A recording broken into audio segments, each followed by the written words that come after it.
Eileo guys, and welcome back. So if you haven't been on the channel here recently, I put out a poll via the community tab, and it looks like Draka has won because that makes sense with the whole Draka rebirth going on here. And of course Draka has had an update, which is what this video is about. So let's go ahead and get right into it.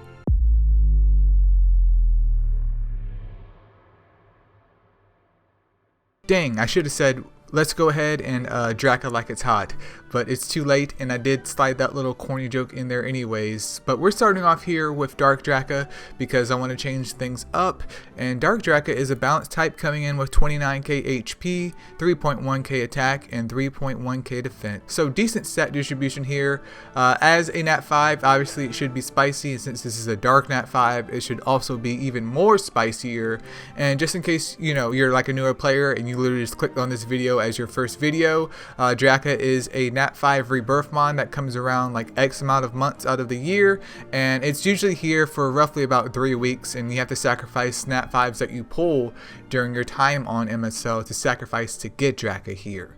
And with that out of the way, let's go ahead and take a look at some skill books here, because not even just skill books, but skills in general, because even though it's a dark mon, depending on its skills will also depend on if you need crit rate for this Astromon or not. So for the 3-star skill, there's weaken, which grants 80% chance to weaken enemies defense and attack. I believe it's by 40% for 2 turns. And then for the 5-star skill, it has attack up, which increases your allies attack power up by 2 turns. Draka also has the Grace of Life variant skill, so once it's a different color Astromon, if you use that as a leader, essentially what's going to happen is your Astromon will have a boost in their HP, which just adds to survivability. However, this is the trap that a lot of players are kind of falling into, because they see, okay, I have Dark Draka, he's a dark type, or she's a dark type, so if I build her with maximum crit rate, then I can use that crit damage bonus that Dark Mons have. But the issue here is that Dark Draka has weaken and attack up. If you read the skills, if you've seen all of the other Drakas and how their animation and how just they act in general, this is not a healer. I assure you, this is not a healer.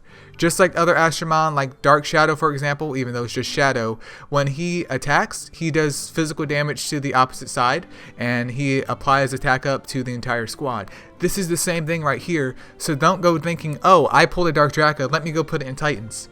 Congratulations. That's not going to work. You're still going to need a healer, so don't fall into that trap here, because at the end of the day, Draka is a offensive mon. I'm not sure why devs changed Dark Draka to be this way, but it's literally just not very useful at all. You could argue, I guess, attack up in a PvP situation, but why would I bring a mon with his 3-star skill being weakened in a PvP situation? I mean, that is a super ascension skill that I could stick on something else, and even then it's not really like super duper amazing to have, so it's just like, why? So if you're going to pull a Draka, if you really like Dark Draka, feel free to use it. I'm sure you could find use for it somewhere, maybe in an Elemental Tower of Chaos, but other than that, I mean, there's not really many areas where it's absolutely necessary. Like, I'm saying that you could use it, but if you're going for one of the Drakas, this would not be my first or even my third pick, to be honest. I'm just saying here. But with skill books, weaken receives a 20% damage boost and goes to 90% for 2 turns. Attack up receives a 20% damage boost and goes up to 3 turns for the attack up boost. But yeah, it's just Dark Draka. I'm sorry, but not sorry. Moving on next though, we do have Light Draka, who's an attacker type coming in with 30k HP, 4k attack, and then 2.4k defense. So very, very glassy, but the HP pool is good, so even though the defense is pretty standard here, it should cushion out quite well with that amount of HP that Light Draka is rocking here. But for its 3-star skill, congratulations, it has a weaken once again. Why? Why the weaken spam? Why the puncture spam for Draka? Smart study, what are you doing here? But yeah, the 3-star skill is weakened, 80% chance for 2 turns, and then for the 5-star skill, it has 90% puncture, which obviously, if we read here, applies a self buff that ignores 90% of the enemy's base defense. Now, read that once again, applies a self buff that ignores 90% of the enemy's base defense, meaning if you have gems on, it doesn't, Puncture isn't taking into account gems, so you can obviously cushion the damage that you receive from Puncture with having defense gems on your Astromon, but don't have too many because we have other mods that can kind of counteract that too. But here we can see a similar kit as to Dark Draka, but the good part about this Astromon is it takes some of Dark Draka and it also takes some of Fire Draka in here. Now I'm going to go ahead and say right here that this isn't my first pick of Draka either, just because there's another Draka that does the same exact job, but better without setup. Now if you have this setup for this Astromon already, they're pretty much the same thing, even though I would still argue that one's better than the other. But, you know, they're pretty much the same thing, especially in a PvE situation. With books, Weaken receives a 20% damage boost and goes up to 90% for 2 turns. And then Puncture, with books, receives a 20% damage boost and goes up to 100% for the self buff, which I do believe is still, is it 2 turns? I mean, it doesn't say, but I want to say that it's 2 turns as well. Now, this one has far more uses than the dark one. Obviously, I said before that if you have the setup, which is basically Siphon Gems or Mons that are able to supply SP to this Astromon, then that's going to help it get to its 5-star skill as quickly as possible, which here is the moneymaker because it just destroys everything in PvE. Like, you can use this Mon in Tower of Chaos, you can use this Mon in farming. Depending on your situation, you could also probably run this in Clan vs. Clan for a little bit of time there.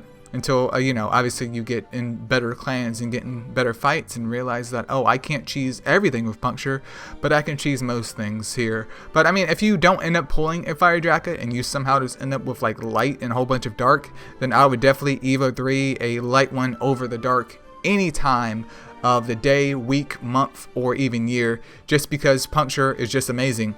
It's just the real drawback of this Draka is it's a slightly different situation than Fire Draka, because Fire Draka is more of a dedicated wave clearer, while this one does the same exact job. It just requires a little bit of prep. Now, I'm not hating on Light Draka. I'm not saying Light Draka is terrible. I'm just saying that it's a good option, but there's still a slightly better option. But obviously you can't use this in an Elemental Tower of Chaos, you know, the other Drakas. So if you have one on the side, then heck, you're good to go. If you want to pick up a Light Draka and Evo 3 it, I think that's perfectly acceptable. Coming in after that, though, we do have Wood Draka, who's a tank type, coming in with 50k HP, which is one of the highest base HP stats in the game, so that is nothing to scoff at. A 2k attack stat, and then a 2.8k defense stat here. So that HP is just super duper nice. Unfortunately, we got bad news. Skill wise though, it's rocking for its 3-star and 5-star skill, HP aggression, which make sure you guys read before you gem up Mons and ask questions on the Discord and even in the comments below. Which, by the way, if you haven't left a comment for this Draka video yet, what are you doing? You haven't subscribed yet? Bruh, what are you doing? You're watching the videos but you're not subscribing? Unacceptable. But yeah, so if we read the skills here, it says attack power becomes proportional to own max HP. Meaning, the more HP that you have, the more damage this Mon is going to deal, and the more survivability it's going to have naturally, because its biggest stat here is HP. It has all kinds of HP. All kinds. So I'm just getting that out the way here. Especially if you're new to the game, make sure you read the skills before you put gems on your Astromon. Let me go back here to the skill books though. So for both the 3 and 5-star HP aggression, they receive a 30% damage boost. This doesn't really do anything. Not saying that the books are bad, because they are Nat 5 books and 30% damage isn't anything to scoff at, but in the whole entire, I guess, Astro Guide, or the whole entire Astrosphere of all the Astromon, especially in like a PvP situation, which is pretty much the go-to place for aggressors, unless you're using them to kind of like cheese the weekend dragon dungeon. This one is just not the play of the game, not because that there's a whole bunch of fire counters out there that could destroy Wood Draka. It's just that RGB aggressors of any nature just aren't really that exciting, because you have light and dark aggressors that exist, which light aggressors are easier to kind of build with max crit to get more damage out of them, so you can then, you know, put them on a rune set just fine. And then dark Astromon obviously have the higher crit damage, which once again, if you can squeeze out a decent ruin set, you would just put that on them and still get more damage out of them. And with them also being opposing elements, light and dark, Obviously, people are going to run Light and Dark Astromon more than an RGB aggressor anyways, so it's just going to do more damage in the long run. And if you're facing a Dark aggressor versus an RGB, obviously you're at an advantage with a Dark aggressor anyways because of their innate boost in damage. So it's just one of those scenarios where the stats are good, the skills are good, it's just pretty much wrong element here. Now, I'm not hating on Wood Draka, it's just that even though, like I said before, the whole fire meta isn't really a big thing in PvP anymore, it's just very unappealing even with that big, giant, amazing HP stat. Moving on after that though, we do have Water Draka here, who's an attacker type coming in with 28k HP, nearly 3.6k attack, and then 2.6k defense here. So, you know, once again, decent stat distribution here. Honestly, not the worst thing if you pulled it. Honestly, it's not that big of a deal at all in my opinion because, spoiler alert, this one can actually be pretty useful for you. So if you take a look at the skills here, for its 3-star skill it has Weaken with 80% chance for 2 turns, and then for the 5-star skill there's Weaken 60% chance for 3 turns. Like I said before, like with Light Draka, what is up with Weaken and Puncture? Like, that's literally just Draka. Weaken and Puncture. Any other skills in the game? Doesn't exist. I mean, we do have HP aggression Draka, but we don't talk about that one. Just Weaken and Puncture, bro. So you should be looking at this Astromon, and just like the Dark one though, realize that this is a debuffer. This isn't a healer. There's no healing going on here whatsoever. The Dark one even had books boosting up its 5-star skills damage. When do you see damage being applied to healers and not recovery up? That's right. You never see it. So this one's obviously a debuffer, and if you guessed Titans, congratulations, you're also correct. This Astromon is pretty much used in, I want to say, the left lane for Fire Titan. I don't have any of them built up, unfortunately, but I can see why people use them, because with books here, the 3-star Weaken receives a 20% damage boost and goes up to 90% for 2 turns, and then the 5-star version of Weaken receives a 20% damage boost and goes up to 70% for 3 turns. So the books are costly because it is a nat 5, but if you're a big Titans Andy, you could still get by with it being unbooked. Obviously, it being booked up, especially for that 3-star skill, would be better in the long run. But, I mean, there's more important nat 5s you should be building first before you try and come around here and book up your Water Draka.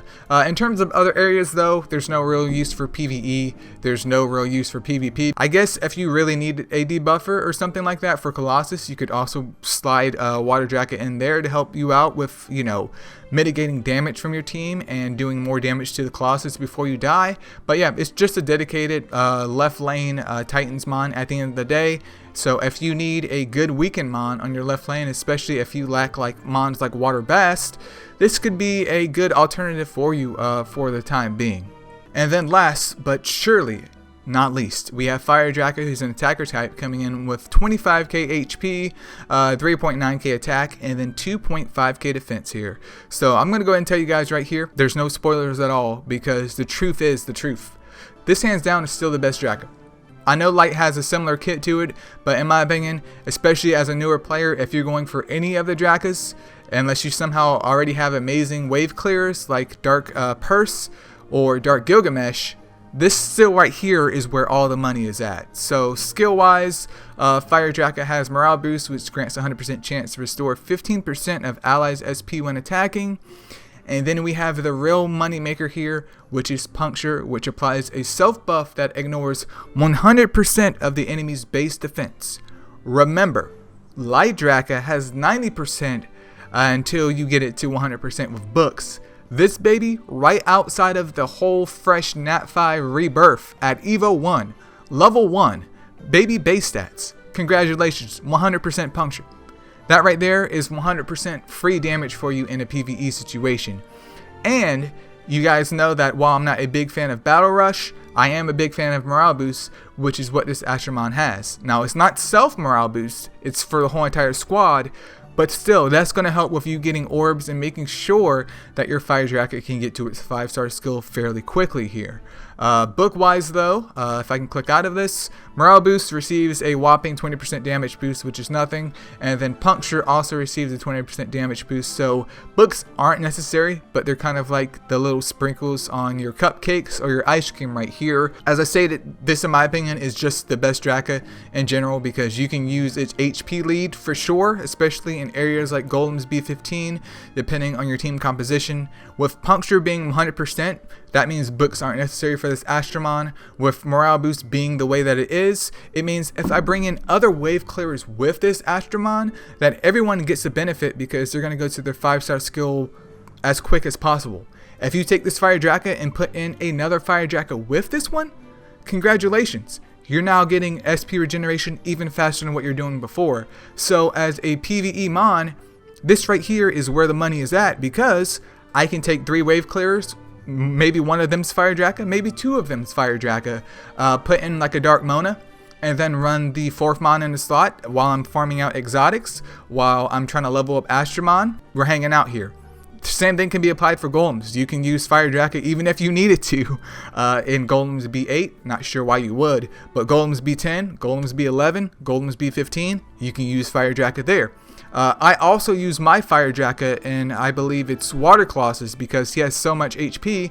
I run him in with a couple of Sappers, which is my Wet Artemis, and I think I also use a Hana lead with her Discernment lead, so that way I can kind of make sure that Draka's healed and shielded up, so I can just spam Puncture and literally just cheese Water Colossus because it's literally that easy. I also use my Fire Drakas in the Dimensional Dungeon, also Tower of Chaos, just because it's literally just that easy. And yeah, this is overall one of, if not the best Nat 5 Rebirth mon that you could go for, Fire Draka. Now your question maybe here is that, Eileo, can I use it in PvP? Yeah, you can use it in PvP. I wouldn't say that it's like low level PvP, but you could probably get away with it with mid-range PvP, and then after that Fire Draka drops off. But Fire Draka is literally usable like everywhere, obviously besides Elemental Tower of Chaos because that element isn't allowed. This mon is just super duper great to any newer players out there as well. My advice to you is try and at least go for 1 Fire Draka if you can swing it, which I would say in between 9 to 15 Nat 5s would be ideal. If you do get a Evo 3 Fire Draka, that's great. If you can only get an Evo 2 for the time being, once again, that's great as well. In the grand scheme of things, though, I do run 2. Do you need to have more than 2 Fire Drakas? That's really up to you to decide, but I'm definitely happy with my 2 Evo 3 Fire Drakas. But at the very, very minimum, having 1 is just a big giant game changer, especially on a Siphon set. And if I had to choose in between like Light and Fire Draka, I would still do Fire Draka because, as I stated before, Light Draka does require setup, and what easier way to set up your Light Draka than to pair it up with a Fire Draka? Because if they're both on Siphon sets, even though Weaken's there, you can make sure that your Light Draka can get to that Puncture just as quickly, if not slightly slower, than your Fire Draka. And congratulations, you're still spamming Puncture right here. But to go ahead and end the video, so I stop ranting here, I would still say that Fire Draka is number 1 in my book, followed by Light Draka, which is then followed by Water Draka, followed by the lovely Wood and Dark Draka. Now, I'm not saying Wood Draka is before Dark Draka. I'm just saying that, in my opinion, they're probably equally as useless. But, I mean, you guys feel free to leave in the comments below what your favorite Draka is. Am I being too hard on Dark Draka? Because I don't think I am. I just wanted to kind of make sure you guys know Dark Draka isn't a healer. Dark Draka isn't going to be a substitute in your Titans team, because if it is, well, I've tried to help you as best as I can, and some people just cannot be helped. But yep, that's pretty much it, you guys. Thank you so much for watching, and yeah, see ya.